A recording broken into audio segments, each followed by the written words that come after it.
अरे भाऊ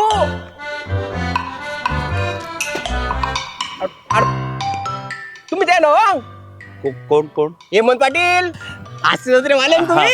अरे बाबा अरे तुम्ही टीव्हीवर जा. धन्यवाद धन्यवाद धन्यवाद दादा. मीच होतो. बोला अरे काय वा. काम आहे? पाल काय काम राहील ना तुमच्याकडे. अरे देवा.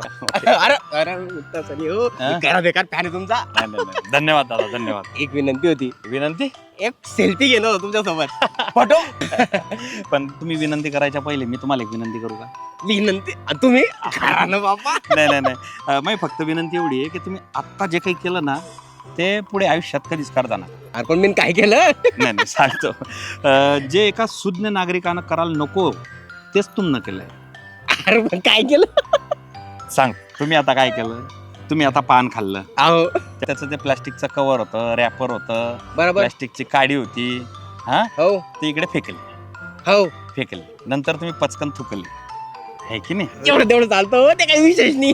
नाही नाही विशेषच आहे ना, विशेषच आहे. आता हे जे प्लास्टिक तुम्ही फेकलं हो ते पुढचे 500 वर्ष पर्यावरणाला आहे ना हानिकारक ठरणार आहे. आता तुम्ही असे कुठे थुंकले, आता ह्या थुंकीमुळे आपले नागरिक बांधव आहे, आपल्या घरातले कुटुंब नाही का, त्यांना पण त्रास होऊ शकतो की नाही? हे म्हण दादा हा, हा. करत चुकलं बरोबर आहे. सॉरी म्हणतो, याच्या पुढे होणार नाही असं. नाही नाही नाही यापुढे असं करूही नका. तर समस्त जळगावकरांनो आता आपण स्वच्छतेचा संकल्प करूया. काय सकाळी जी घंटागाडी येते त्यामध्येच आपण कचरा टाकायचा आहे. ओला कचरा सुका कचरा वेगवेगळा करून टाकायचा आहे. कुठेही थुंकणं टाळायचं आहे.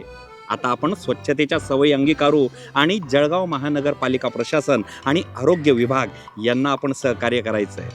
धन्यवाद. मग सेल्फी काढतो ना.